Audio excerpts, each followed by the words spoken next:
ಎಲ್ರಿಗೂ ನಮಸ್ಕಾರ, welcome back to my channel.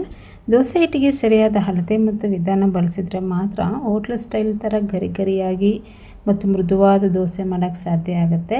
ಈ ಥರ ಪರ್ಫೆಕ್ಟ್ ದೋಸೆ ಹಿಟ್ಟಿಗೆ ಕೆಲವೊಂದು ಟಿಪ್ಸು ಮತ್ತು ಅಳತೆ ಪ್ರಕಾರ ಹೇಗೆ ಮಾಡ್ಕೊಳ್ಳೋದಂತ ಈ ವಿಡಿಯೋದಲ್ಲಿ ನೋಡೋಣ. ಇಲ್ಲಿ 4 ಲೋಟ ಅಷ್ಟು ರೇಷನ್ ಅಕ್ಕಿನ ಯೂಸ್ ಮಾಡ್ತಾ ಇದ್ದೀನಿ. 4 ಲೋಟಕ್ಕೆ 1 ಲೋಟ ಉದ್ದಿನಬೇಳೆ, 1 ಚಮಚ ಕಡಲೆಬೇಳೆ, 1 ಚಮಚ ಮೆಂತ್ಯ ಮತ್ತು ಅವಲಕ್ಕಿನ ಬಳಸ್ತಾ ಇದ್ದೀನಿ. ಈಗ ಮೊದಲಿಗೆ ಅಕ್ಕಿನ ಚೆನ್ನಾಗಿ ನೀರಲ್ಲಿ 4ರಿಂದ 5 ಸರಿ ವಾಶ್ ಮಾಡಿಕೊಂಡ್ರೆ ನಮಗೆ ತುಂಬ ಸಾಫ್ಟಾಗಿರೋವಂಥ ದೋಸೆ ಬರುತ್ತೆ. ನೋಡಿ, ಈ ರೀತಿ ಚೆನ್ನಾಗಿ ವಾಶ್ ಮಾಡ್ಕೋಬೇಕು. ಇದಕ್ಕೆ 1 ಚಮಚ ಮೆಂತ್ಯ ಏನಕ್ಕೆ ಯೂಸ್ ಮಾಡ್ತಾ ಇದ್ದೀನಿ ಅಂದರೆ ದೋಸೆ ತುಂಬ ಗರಿಯಾಗಿ ಬರುತ್ತೆ, ಒಳ್ಳೆ ಪರಿಮಳನೂ ಕೊಡುತ್ತೆ. ಹಾಗೆ ಕಡಲೆಬೇಳೆ ದೋಸೆಗೆ ಕೆಂಪು ಕಲರ್ ಕೊಡುತ್ತೆ, ಅದಕ್ಕೋಸ್ಕರ. ಈಗ ಉದ್ದಿನ ಬೇಳೆನ ನೀರಲ್ಲಿ ಚೆನ್ನಾಗಿ ವಾಶ್ ಮಾಡ್ಕೋಬೇಕು. ಇದು ಸಹ 3ರಿಂದ 4 ಸರಿ ವಾಶ್ ಮಾಡಿಕೊಂಡು ನಾವು ನೀರು ಹಾಕೋವಾಗ ತುಂಬ ತಿಳಿಯಾಗಿರ್ಬೇಕು. ಈ ರೀತಿ ಇದನ್ನು ಪ್ಲೇಟ್ ಮುಚ್ಚಿಟ್ಟು ನೆನೆಕ್ಕಿಡೋಣ.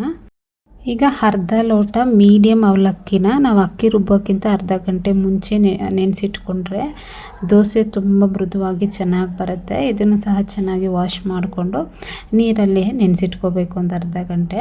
ನೋಡಿ, ಈ ರೀತಿ ಚೆನ್ನಾಗಿ ವಾಶ್ ಮಾಡ್ಕೋಬೇಕು. ಇದನ್ನು ಪ್ಲೇಟ್ ಮುಚ್ಚಿ ಸೈಡಿಗೆ ಇಡೋಣ. ಈಗ ಅಕ್ಕಿ ರುಬ್ಬುವಾಗ ಜಾಸ್ತಿ ನೀರು ಹಾಕ್ಕೋಬೇಡಿ. ಹಿಟ್ಟು ಇಡ್ಲಿ ಹಿಟ್ಟಿಗಿಂತ ಸ್ವಲ್ಪ ತೆಳುವಾಗಿರಬೇಕು ಅಷ್ಟೇ. ತುಂಬ ನೀರಾದರೂ ಚೆನ್ನಾಗಿರಲ್ಲ, ತುಂಬ ಗಟ್ಟಿ ಆದರೂ ಚೆನ್ನಾಗಿರಲ್ಲ.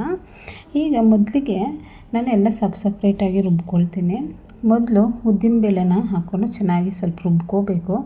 ಇದಕ್ಕೆ ಸ್ವಲ್ಪ ನೀರು ಸೇರಿಸ್ಕೊಳ್ಳಿ, ಜಾಸ್ತಿ ನೀರು ಬೇಡ. ನೋಡಿ, ಈ ಥರ ನುಣ್ಣಕ್ಕೆ ರುಬ್ಕೊಂಡು ಒಂದು ಪಾತ್ರೆಗೆ ಹಾಕ್ಕೊಳ್ಳೋಣ. ಈ ರೀತಿ ನೋಡಿ ತೋರಿಸ್ತಾ ಇದ್ದೀನಲ್ವ, ಈ ರೀತಿ. ಈಗ ಒಂದು ಸಪ್ರೇಟ್ ಪಾತ್ರೆಗೆ ಹಾಕ್ಕೊಳ್ಳೋಣ. ಈಗ ಅದೇ ಮಿಕ್ಸರ್ ಜಾರಿಗೆ ಅಕ್ಕಿ ನೆನೆಸಿಟ್ಟಿದ್ವಲ್ವ, ಅಕ್ಕಿ, ಕಡಲೆಬೇಳೆ, ಮೆಂತ್ಯ ಎಲ್ಲ, ಅದನ್ನು ಒಂದು 2 ಸರಿ ನಾವು ಚೆನ್ನಾಗಿ ಮಿಕ್ಸಿಗೆ ಹಾಕ್ಕೋಬೇಕು. ಆದರೆ ಇದು ತುಂಬ ನುಣ್ಣಕ್ಕೆ ಮಾಡೋಕ್ಕೆ ಹೋಗಬೇಡಿ, ಸ್ವಲ್ಪ ತರಿ ಇರಲಿ, ಜಾಸ್ತಿ ನುಣ್ಣಕ್ಕೆ ಮಾಡೋಕ್ಕೆ ಹೋಗ್ಬಾರ್ದು. ನೋಡಿ, ಈ ಥರ ತೋರಿಸ್ತಿದ್ದೀನಲ್ವ, ಆ ರೀತಿ ಮಾಡ್ಕೊಳ್ಳಿ. ಚೆನ್ನಾಗಿ ಹಿಟ್ಟು ಉಬ್ಬಿ ಬರುತ್ತೆ. ನೋಡಿ, ಈ ಥರ ಉಳಿದಿರೋ ಅಕ್ಕಿನ ರುಬ್ಬಿಬಿಟ್ಟು ನಾವು ಈ ಪಾತ್ರೆಗೆ ಸೇರಿಸ್ಕೋಬೇಕು. ಈಗ ಜೊತೆಗೆ ಅವಲಕ್ಕಿ ನೆನೆಸಿಟ್ಟಿದ್ವಲ್ವ ಅರ್ಧ ಗಂಟೆ, ಅದನ್ನು ಹಾಕಿ ನುಣ್ಣಗೆ ಪೇಸ್ಟ್ ಮಾಡ್ಕೋಬೇಕು. ಇದು ಸ್ವಲ್ಪ ಟೈಮ್ ತೊಗೊಳುತ್ತೆ, ಆದರೂ ನುಣ್ಣಗೆ ಪೇಸ್ಟ್ ಮಾಡಿಕೊಂಡು ಈಗ ಉದ್ದಿನಬೇಳೆ ಅಕ್ಕಿ ಹಿಟ್ಟು ಹಾಕಿದ್ವಲ್ವ, ಅದಕ್ಕೇನೆ ಇದನ್ನು ಮಿಕ್ಸ್ ಮಾಡಿಕೊಂಡು ಕೈ ಯೂಸ್ ಮಾಡಿಕೊಂಡು ಒಂದೇ ಡೈರೆಕ್ಷನಲ್ಲಿ ಚೆನ್ನಾಗಿ 5ರಿಂದ 10 ನಿಮಿಷ ನೀವು ಎಷ್ಟು ಚೆನ್ನಾಗಿ ಮಿಕ್ಸ್ ಮಾಡ್ತೀರಲ್ವ ಅಷ್ಟು ಚೆನ್ನಾಗಿ ಹಿಟ್ಟು ಉಬ್ಬಿ ಬರುತ್ತೆ ಮಾರನೇ ದಿನಕ್ಕೆ. ನೋಡಿ, ಇಲ್ಲಿ ತೋರಿಸ್ತಾ ಇರೋ ರೀತಿಯೇ ಮಿಕ್ಸ್ ಮಾಡ್ಕೊಳ್ಳಿ. ಇಡೀ ರಾತ್ರಿ ನೀವು ಅಕ್ಕಿನ ಹುಬ್ಬೋಗ್ಬಿಟ್ರೆ ಪ್ಲೇಟ್ ಮುಚ್ಚಿಬಿಟ್ಟು ಚೆನ್ನಾಗಿ ಬರುತ್ತೆ.